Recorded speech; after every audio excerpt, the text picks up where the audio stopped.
السلام علیکم ورحمۃ اللہ وبرکاتہ. جزاک اللہ خیر.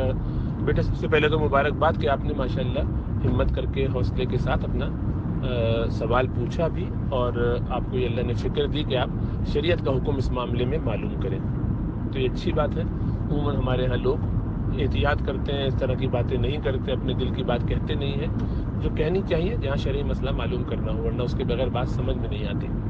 بعض لوگ اس میں پسند کرتے ہیں کہ وہ پرائیویٹلی کر لیں، بعض سب کے سامنے کر لیتے ہیں، ان کو اس میں بھی کوئی آر اگر نہ ہوتی ہو تو اس میں کوئی ایسی بری بات نہیں، بشرطے کہ اس میں ہم شریعت کے جو لوازمات ہیں ان کا خیال رکھیں، طریقے سے ادب سے بات کریں، تو انشاءاللہ تعالیٰ سب سے کوئی فرق نہیں پڑتا. اللہ آپ کو اس پر اجر عظیم عطا فرمائے. اب اس میں کچھ بنیادی باتیں سمجھ لیے، اور چونکہ کچھ اور باتیں جو آپ سے معلوم ہونی چاہیے تھے نہیں ہو پائیں کہ شادی کو کتنا عرصہ ہوا اور شوہر کا معاملہ کیا ہے، اور یعنی عبادات کے حوالے سے، نیکی کے حوالے سے، تقوی کے حوالے سے، آپ کے حقوق ادا کرنے کے حوالے سے، مال وغیرہ میں جو کشادہ ہونا چاہیے جتنا اس میں، یا یہ کہ سختی وغیرہ کا معاملہ، اور اسی طرح اولاد آپ کی کتنی ہے. تو یہ سب کچھ بنیادی باتیں جو اگر کسی وقت آپ کو موقع ہو تو مجھے بھیج دیجیے. بہرحال سر دست جتنی گفتگو آپ نے کی، جتنی بات آپ نے بتائی، اس کے تحت میں آپ کو کچھ بنیادی باتیں شریعت کے دائرے میں بتا دوں تاکہ آپ کو اندازہ ہو جائے کہ اسلام ہم سے تقاضا کیا کرتا ہے. سب سے پہلے تو یہ جان لیجیے کہ اللہ سبحانہ و تعالیٰ نے اس دنیا میں ہمیں امتحان کے لیے بھیجا، اور اس امتحان میں ہم سب پر جس طریقے سے جو امتحان آئے اس میں شریعت کیا چاہتی ہے ہمیں وہی کرنا ہے، وہ سیکھنا ہے، اس پر عمل کرنا ہے، اور اس پر اطمینان کے ساتھ آگے بڑھ جانا ہے. پھر اگلے امتحان کی تیاری ہے. گویا ہرڈلز آتے رہتے ہیں. ہم ایک دوڑ میں ہیں، اور اس دوڑ میں بیچ بیچ میں جو ہرڈلز آتے ہیں، یعنی ایسی ایسی رکاوٹیں آتی ہیں جس پہ ہمیں کودنا ہوتا ہے، تو کبھی اس پہ اوپر سے کود کے جانا ہوتا ہے، کبھی اس میں نیچے سے جانا پڑتا ہے، کبھی اس میں سائڈ سے نکلنا پڑتا ہے، کبھی اس میں کلائم کرنا ہوتا ہے، چڑھ کے جانا پڑتا ہے، کبھی اس راستے کو چھوڑنا پڑتا ہے، دوسرے راستے سے جانا پڑتا ہے. یہ ساری چیزیں جو ہے اس کا تعلق ہے اس سے کہ آپ کے پاس علم ہے، اور پھر اخلاص کے ساتھ آپ اس کام میں لگے، مقصد کو سامنے رکھتے ہوئے کہ مقصد کھٹائی میں نہ پڑ جائے. اس میں راستے میں بہت ساری ڈسٹریکشن بھی آ سکتی ہیں. سفر پہ بھاگتے ہوئے اچانک سے برابر میں اپنے پسند کی آئس کریم نظر آئی تو کیا اس کے لیے رک جائیں اور آئس کریم کھانے میں اپنا سفر مؤخر کر دیں جبکہ اس وقت ضرورت نہیں ہے، نہ ہی کھانے کا وقت ہوا ہے؟ تو ظاہر بات ہے سمجھدار آدمی ایسا نہیں کرے گا. تو اب زندگی کے اس امتحان میں جو اللہ سبحانہ و تعالیٰ نے ہمیں ڈالا ہے، اس میں ایک اہم ترین، بلکہ سب سے زیادہ اہم یہی ہے کہ ہمیں اللہ سبحانہ و تعالیٰ نے مرد اور عورت بنا کے ایک دوسرے کے ساتھ جوڑ دیا ہے. یہی اصل یونٹ ہے، اور انہی کا کام آگے چلے گا. یہی نسل بڑھائیں گے، یہی ایک دوسرے کو سپورٹ کر کے جنت میں لے جائیں گے مل بانٹ کے. اور شیطان جو امتحانات میں مختلف پریشانیاں بیچ بیچ میں شامل کرنے کی کوشش کرے گا، اس سے مقابلہ کریں گے. تو گویا میاں بیوی ایک دوسرے کو کمپلیمنٹ کر کے جنت میں پہنچانے کی کوشش کریں. یہ ہے زندگی کا مقصد. اور آئندہ کی جو نسلیں ہیں ان کو بھی محفوظ رکھیں شیطان کی شر سے. شیطان ہمارا ازلی دشمن ہے. اس کی فکر یہ ہے کہ کسی طرح زیادہ سے زیادہ لوگوں کو جہنم میں لے جا کر اپنا پوائنٹ پروف کرے کہ یا اللہ یہ اس قابل نہیں تھے کہ انہیں یہ مقام دیا جاتا، خلافت کا مقام دیا جاتا، اپنی نیابت کا مقام دیا جاتا، سب سے اشرف المخلوقات بنایا جاتا. اور یہی وہ ثابت کرنے پہ تلا. اس میں اللہ سبحانہ و تعالیٰ کو یہ چیز شدید ناپسند ہے کہ رشتوں کو توڑا جائے. اللہ فرماتے ہیں وَيَقْطَعُونَ مَا أَمَرَ اللَّهُ بِهِ أَن يُوصَلَ وَيُفْسِدُونَ فِي الْأَرْضِ، کہ رشتوں کو توڑتے ہیں جنہیں اللہ نے جوڑنے کا حکم دیا ہے، اور اس طرح وہ زمین میں گویا فساد پھیلاتے ہیں. اس سے کرپشن پھیلے گا اگر رشتے ٹوٹے. خونی رشتے بھی جوڑنے کے لیے ہیں، لیکن اصلی رشتہ، سب سے اہم رشتہ جو ہے اس میں میاں بیوی ہی کا ہے. امتحان کے حساب سے یہی سب سے زیادہ ضروری ہے.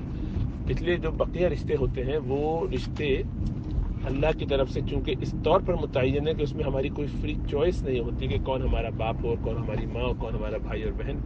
یہ اللہ کی طرف سے چونکہ متعین ہے.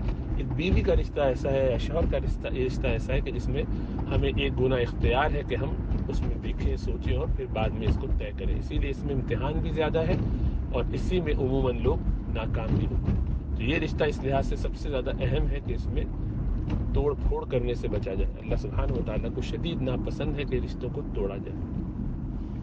رشتے جوڑنے کے لیے ہمیں دنیا میں بھیجا گیا ہے. اب ایسی کوئی صورت پیدا ہو سکتی ہے کہ میاں بیوی میں نہ چل رہی ہو، نہ نبھ رہی ہو، اور اس صورت میں خلا یا طلاق کی نوبت آ جائے. جس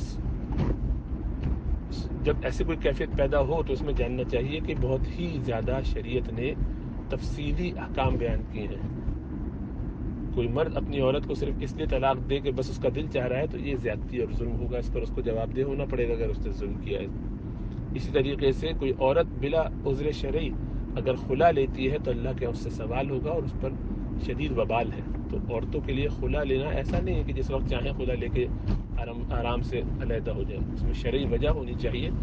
یہ ذہن میں رکھیے کہ شوہر اگر آپ کے حقوق پورے نہیں کرتا مالی طور پر یا آپ کی تسکین کا سبب نہیں بنتا اور اسی طرح سے سختیاں کرتا ہے، خلاف شرع کاموں میں ملوث ہے، تو ایسے کوئی کام یعنی نان نفقہ صحیح طریقے سے ادا نہیں کرتا تو ان وجوہات کی بنا پر تو اس سے خلا لینے کی گنجائش ہوتی ہے اور لینا چاہیے، بات کرنا چاہیے صحیح طریقے سے سارے ڈیو پروسیس کے ساتھ. لیکن ایسے ہی کہ مجھے اچھا نہیں لگتا، کوئی اور زیادہ اچھا لگتا ہے، کوئی اور زیادہ پسند ہے، وہ زیادہ اٹریکٹیو ہے، اتنے اٹریکٹیو نہیں ہے، یا پہلے تھے اب نہیں رہے، یا جو بھی، ان میں سے کوئی بھی وجہ ایسی نہیں ہے کہ جو شرعی ہو اور اس بنیاد پر ہم کسی سے خلا لینے کی بات کریں. اللہ سبحانہ و تعالیٰ نے حضرت آسیہ علیہ السلام کو، حضرت آسیہ جو کہ ان 4 عورتوں میں سے ہیں جنہیں پوری کائنات کی اونچی ترین عورتیں قرار دیا گیا ہے، اور ان کے شوہر فرعون ہے، تو آپ کا شوہر فرعون سے زیادہ برا نہیں ہو سکتا اور آپ آسیہ سے زیادہ بہتر نہیں ہو سکتے. تو وہاں انہوں نے خلا نہیں مانگا بلکہ اللہ سے دعا کی کہ اے میرے رب ابن لی بیتی، میرے لیے جنت میں اپنے قریب گھر بنا دیجیے. تو جب اتنی بڑی خاتون، کائنات کی اونچی ترین عورت اس طرح راضی ہے اللہ کے حکم میں تو ہمیں بھی راضی رہنا چاہیے. ایک بات تو یہ ذہن میں رکھیے کہ خلا لینے کے لیے کوئی شرعی وجہ ہونی چاہیے، تو وہ شرعی وجہ آپ کے پاس کیا ہے وہ بتائیے. کسی کو پسند کرنا، کوئی اچھا لگے نہ لگے، یہ ضروری نہیں ہے. کبھی کبھی اماں ابا بھی اچھے نہیں لگتے، اس کا مطلب نہیں ہے کہ اماں ابا کو بدل لیا جائے. بھائی بہن اچھے نہیں لگتے تو بدلا نہیں جاتا. ہاں، وہ کوئی ایسا کام کریں کہ جس سے وہ دائرہ اسلام سے خارج ہوں، یا کوئی کبائر میں پڑ گئے ہوں، گناہوں کی زندگی ہو، چھوڑنے کے لیے تیار نہ ہو، ساری کوشش کر لیے، تو پھر ان سے جان چھڑا کے الگ ہوتے ہیں، قطع تعلق کرتے ہیں. مجبوری ہوتی ہے جہاں ذاتی اغراض کی بنیاد پر، ذاتی وجوہات کی بنیاد پر، اس لیے کہ میرے ساتھ ایسا اور ویسا اور مجھے یوں، اور ان میں سے کوئی وجہ ایسی نہیں ہے کہ جس کی بنیاد پر رشتوں کو توڑا جائے. پھر یہ خیال کہ کوئی اور دل میں بسا ہوا ہے وہ اچھا لگتا ہے تو شیطانی خیال اور وسوسہ ہے. اور یہ سب ہندوستانی فلمیں، ڈرامے، یا اب تو پاکستانی بھی ڈرامے اور فلمیں وغیرہ دیکھ کر ایسے گندے اور ناجائز خیالات دلوں میں پلنے لگتے ہیں اور کوئی اچھا لگنے لگتا ہے. یہ تو صرف ایک نفسیاتی اور نفسانی خواہش ہے، اس کا کوئی حقیقت سے تعلق نہیں ہے. یہ ڈرامے فلمیں دیکھ کر ہم اپنے دل میں کسی کو بساتے ہیں، وہ بھی ون سائیڈڈ. اس سے زیادہ احمقانہ سوچ نہیں ہو سکتی کہ جو اچھا لگے پچھلے والے کھلونوں کو توڑو، نئے والے کھلونے کو پسند کرنے لگے، پھر کوئی اور اچھا لگنے لگے. اگر ایسا ہوتا تو یہ جو فلمیں اور ڈرامے میں لوگ ہوتے ہیں ان کی شادیاں بہت چلتی ہیں. یہ تو اپنی مرضی کی شادیاں کرتے ہیں، پھر لڑ جھگڑ کے الگ ہو جاتے ہیں. تو اس لیے ایسے احمقانہ اور بچکانہ خیالات سے نکل جانا چاہیے. اللہ نے جس حال میں رکھا ہو اس حال میں راضی رہنا چاہیے. جو لوگ اپنی مرضی کے تابع ہو کر چلتے ہیں، اپنے دل اور نفس کی بات مان کے چلتے ہیں اللہ کے احکامات کے برخلاف، انہیں سمجھ لینا چاہیے کہ ان کا اس میں نقصان ہی نقصان ہے. ہاں، غیر مسلم ہو کے ان کے تو یہی دنیا ہے، وہ اس کی پارٹی اور تفریح میں پڑے رہے، ان کا مسئلہ ہے، وہ جانے.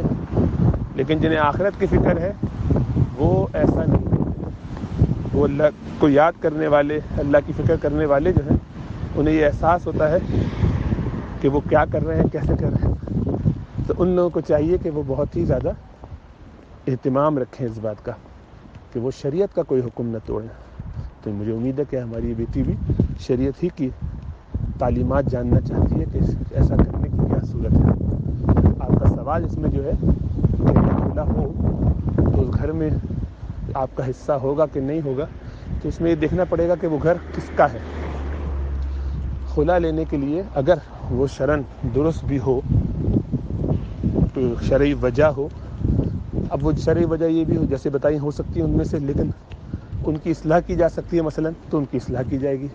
لیکن اگر وہ ناقابل اصلاح ہیں تو پھر ایک الگ بات ہے. لیکن جیسے عرض کیا کہ اس بنیاد پر کہ وہ اچھے نہیں لگتے، اچھا لگنا ضروری نہیں ہے. فرعون ظاہر بات ہے حضرت آسیہ علیہ السلام کو اچھا نہیں لگ سکتا تھا، یہ مومنہ وہ کافر، ان کے ہاں رشتہ ہو سکتا تھا. اس لیے ذہن میں یہ خیال نہ ہے کہ تو رشتہ چلا کیسے.